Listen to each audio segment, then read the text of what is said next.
प्यारे विद्यार्थियों, आज इस वीडियो में हम लोक के प्राकृतिक अधिकारों की अवधारणा के बारे में बात करने जा रहे हैं। लोक को का एक सबसे बड़ा योगदान राजनीतिक चिंतन को जो है वह उसकी प्राकृतिक अधिकारों की अवधारणा है। जैसा कि डर्निंग ये कहता है कि राजनीतिक दर्शन को लोक का सर्वाधिक विशिष्ट योगदान प्राकृतिक अधिकारों का सिद्धांत ही है। प्राकृतिक अधिकारों से हम क्या आशय है, हम आगे बढ़े इसे भी हम समझ लें।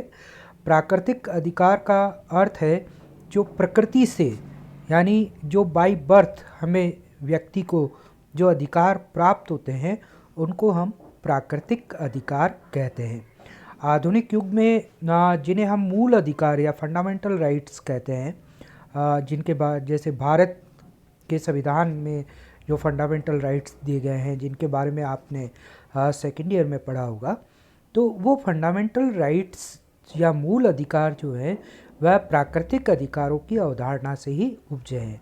प्राकृतिक मतलब जो प्रकृति से उपजे, प्रकृति से उपजने का अर्थ है जो आरंभ से, व्यक्ति के आरंभ से जो अधिकार उसको प्राप्त है उनको प्राकृतिक अधिकार कहा जाता है।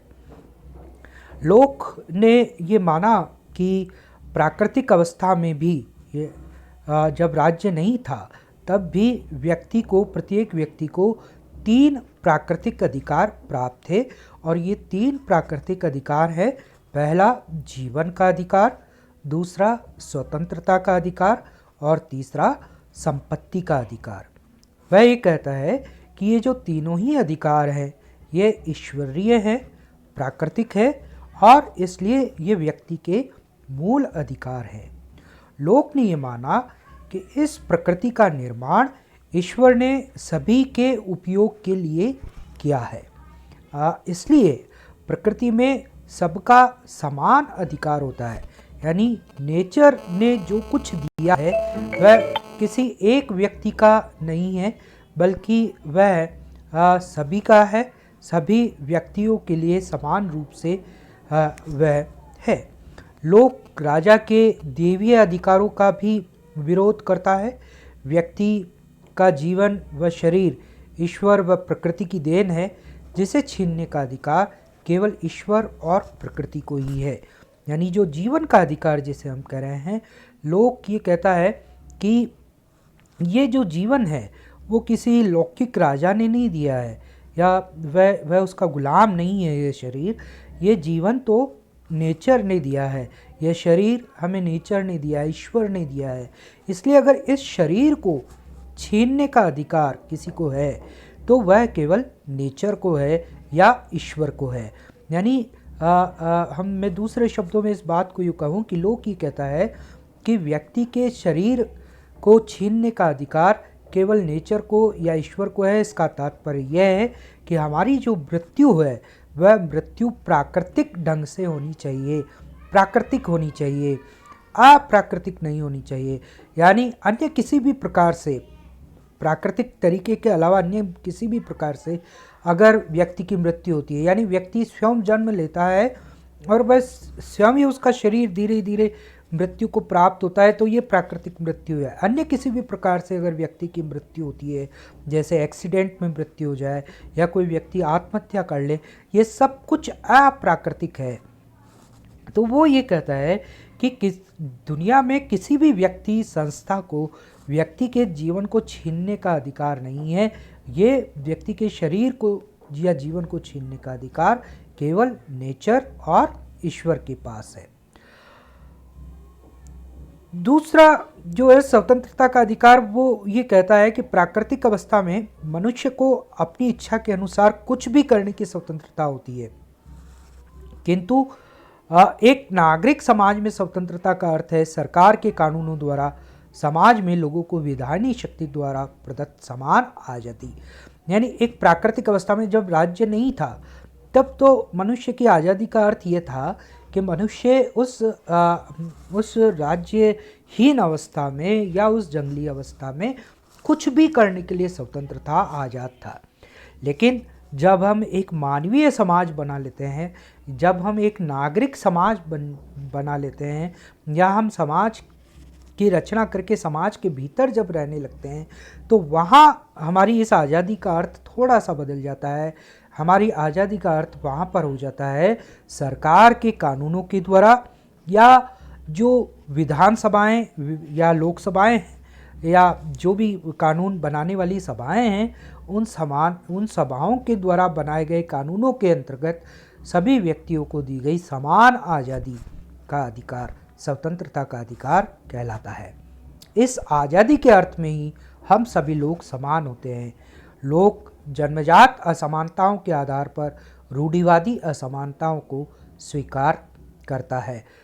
वह रूढ़िवादी जन्मजात का मतलब वो ये कहता है कि जन्म के साथ जो असमानताएं होती है, चाहे वह रूप रंग की असमानताएं हो, वह कहता है ये असमानताएं जो प्रकृति प्रदत्त है वह असमानताएं तो रहेंगी, लेकिन इन असमानताओं के होते हुए भी, जैसे किसी का रंग काला हो सकता है, किसी का रंग गोरा हो सकता है, कोई बहुत सुंदर हो सकता है, कोई कुरूप हो सकता है, ये जन्म के साथ जो हमारी असमानताएं हैं ये तो समाज में रहेंगी, लेकिन हम एक रूप में सभी मनुष्य समान हैं। और वो क्या समानता है कि हम सबको एक समान आज़ादी समान कानूनों के अंतर्गत मिली हुई होती है। इस रूप में हम सब समान हैं, हमारी आज़ादी के अर्थ में हम सब समान हैं। फिर वो ये कहता है कि इस जीवन व शरीर का उपयोग अपने तरीके से करने के लिए व्यक्ति स्वतंत्र है। ये जीवन मेरा है, ये शरीर मेरा है, मेरी तरह मतलब हम सब व्यक्तियों का ये जीवन और शरीर हमारा अपना है, तो इसका उपयोग हमें कैसे करना है उसके लिए हर व्यक्ति स्वतंत्र है। व्यक्ति इस शरीर के द्वारा किए गए श्रम के द्वारा या इस शरीर के अंदर जो क्षमताएं हैं वह उनका मालिक है। जैसे कोई व्यक्ति अगर 8 घंटे काम कर सकता है, जी तोड़ मेहनत कर सकता है, उसकी क्षमता है, या कोई चित्रकारी कर सकता है, कोई अच्छा लेख लिख सकता है, कोई कविताएं लिख सकता है, तो ये जो हमारी सबकी अलग अलग क्षमताएं हैं, हम सब अपनी अपनी इन क्षमताओं के स्वामी हैं, मालिक हैं। इसलिए हम अपनी इन क्षमताओं से और अपने इस श्रम से प्रकृति से जो कुछ भी अर्जित करते हैं वह हमारी निजी संपत्ति होता है और उस संपत्ति पर हमारा हक होता है। जैसे मान लीजिए एक किसान अपने श्रम से ज़मीन के किसी टुकड़े पर खेती करता है, कोई उत्पादन करता है, तो वो जो अपने श्रम से जो किसी खेत के टुकड़े पर उत्पादन कर रहा है वही उसका मालिक है, क्योंकि उसने अपने श्रम से उसका उत्पादन किया है। तो ज़मीन के टुकड़े पर व्यक्ति अपने श्रम से जो उत्पादन करता है, उत्पादन करके वह उसका मालिक बन जाता है। मैकफर्सन ने लोक के इस व्यक्तिवाद को इसीलिए स्वत्वमूलक व्यक्तिवाद कहा है। इसी प्रकार से लोक जो है वो संपत्ति के अधिकार का समर्थन करता है, अर्थात वो ये कहता है कि प्रत्येक व्यक्ति को अपने ढंग से अपने श्रम से कुछ भी अर्न करने का या कुछ भी कमाने का अधिकार है। निजी संपत्ति को समझाते हुए लोक ने ये उदाहरण दिया है कि निजी संपत्ति को समझाते हुए कि प्राइवेट प्रॉपर्टी क्या होती है। तो उसने कहा कि जैसे नदी का जो जल है, वो जो बहता हुआ जल है उस पर सबका अधिकार है, वो नेचर ने दिया है उस नदी के पानी को। लेकिन जब कोई उस नदी के बहते हुए पानी को अपने घड़े में अपने श्रम से भर लेता है, तो उस किसी घड़े में या किसी बर्तन में भर लेता है, तो फिर उस घड़े में या बर्तन में भरा हुआ जो पानी है वो उसका निजी संपत्ति हो जाती है। फिर अगर किसी को उस पानी को यूज़ करना है तो उसको उस व्यक्ति से परमिशन लेनी होगी जिसने जो इसका वो घड़ा है और जिसने उस घड़े में पानी को भरा है। तो इस तरीके से निजी संपत्ति क्या है कि व्यक्ति अपने शरीर के श्रम से या अपनी शरीर की क्षमताओं से जो कुछ श्रम करके उत्पादित करता है, जो कुछ अर्जित करता है, वह उसकी निजी संपत्ति होती है। उस निजी संपत्ति पर उसका उसका वो मालिक होता है, उसका हक होता है, और उसकी उस संपत्ति का उपयोग वह अपनी इच्छा के अनुसार कर सकता है। उसका उपयोग करने के लिए अगर कोई दूसरा उसका उपयोग करना चाहे तो उसको उसकी इजाज़त लेनी होती है। इस प्रकार निजी संपत्ति का समर्थन करते हुए लोक मानता है कि व्यक्ति अपनी संपत्ति का प्रयोग अपने तरीके से करने के लिए स्वतंत्र है। मान लीजिए मैं पढ़ा रहा हूँ, मैं श्रम कर रहा हूँ, ये मेरी क्षमताओं का उपयोग कर रहा हूँ, इसके द्वारा मैं जो कुछ अर्जित करूँगा वह मेरी संपत्ति होगी। उस संपत्ति को मान लो, उस संपत्ति से मैंने फिर मकान बनाया या कुछ भी अर्जित किया तो ये मेरी प्राइवेट प्रॉपर्टी हुई। अब इस संपत्ति का मैं कैसे प्रयोग करूं, इसके लिए मैं स्वतंत्र हूं। उसमें राज्य का, स्टेट का कोई हस्तक्षेप नहीं हो सकता। यानी स्टेट जो है वो मेरी संपत्ति के, प्राइवेट प्रॉपर्टी के अंदर दखलंदाजी नहीं कर सकता। इस प्रकार लोक जो है वो मुक्त बाजार का समर्थक है, और वो ये कहता है कि जिसमें जितनी योग्यता या क्षमता होगी वह अपनी उस योग्यता या क्षमता के आधार पर उतनी ही ज़्यादा संपत्ति अर्जित कर सकता है। इस प्रकार संपत्ति के अधिकार और मुक्त बाजार का समर्थन करते हुए लोक ने सीमित या न्यूनतम राज्य या हस्तक्षेप, या जिसे हम कहते हैं लेसेस फेयर के सिद्धांत का प्रतिपादन किया है। यानी हस्तक्षेप ना होना। किसका हस्तक्षेप ना होना? व्यक्ति के जीवन में राज्य का हस्तक्षेप ना होना, खासकर उसके आर्थिक मामलों में, उसकी संपत्ति के मामले में व्यक्ति का हस्तक्षेप ना होना, उसके जीवन के अधिकार में उसका हस्तक्षेप ना होना, उसकी आज़ादी में हस्तक्षेप ना होना। इस प्रकार लोक ने सीमित या न्यूनतम राज्य या हस्तक्षेप या लेसेस फेयर के सिद्धांत का प्रतिपादन किया। बिना व्यक्ति की सहमति के सरकार उसकी संपत्ति पर अधिकार नहीं कर सकती, और न ही इनकम टैक्स जैसा कोई टैक्स बिना व्यक्ति की सहमति के लगा सकती है, ऐसा लोक मानता है।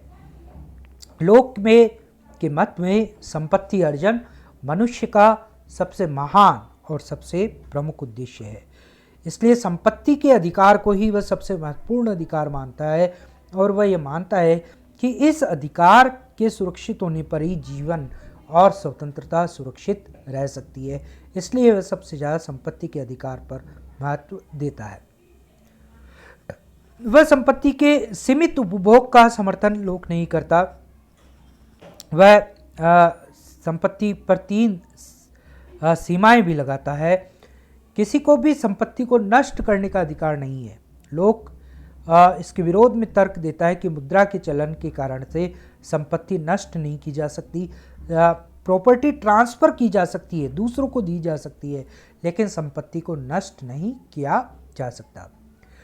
फिर दूसरा, वह इस तर्क से सहमत नहीं है कि मनुष्य धरती से उतना ही ग्रहण करे जिससे दूसरों के लिए भी पर्याप्त हिस्सा बचा रहे। जैसा हमारे यहाँ गांधी कहते हैं कि हमें सीमित संसाधनों का उपयोग करना चाहिए, या हमें पृथ्वी पर जो संसाधन है उनका सीमित उपयोग करना चाहिए, ताकि वह आने वाली जनरेशन या आने वाली पीढ़ियों के लिए भी वो संसाधन बचे रह सके। लोक इसका समर्थन नहीं करता। बेसिकली समझिए प्यारे विद्यार्थियों कि लोक जो है वो कैपिटलिज्म का एक तरह से समर्थक था। वह उस उदार पूंजीवाद का समर्थक था जिसके अंदर बाजार के विस्तार की बात होती है, जिसके अंदर बाजार को बढ़ाने की बात होती है। इसलिए वो उपभोक्तावाद की जो संस्कृति हम जिसे कहते हैं उसका लोक समर्थन करता है, और वह इस तर्क से सहमत नहीं होता है कि मनुष्य धरती से उतना ही ग्रहण करे जिससे दूसरों के लिए भी पर्याप्त हिस्सा बचा रहे। उसका यह तर्क है कि पूंजीपति जितना अंश धरती से प्राप्त करता है उससे ज़्यादा वो वापस धरती को दे भी देता है। फिर वो ये कहता है कि व्यक्ति अपनी बुद्धि और क्षमताओं या श्रम से जो कुछ अर्जित करता है वही उसकी संपत्ति है।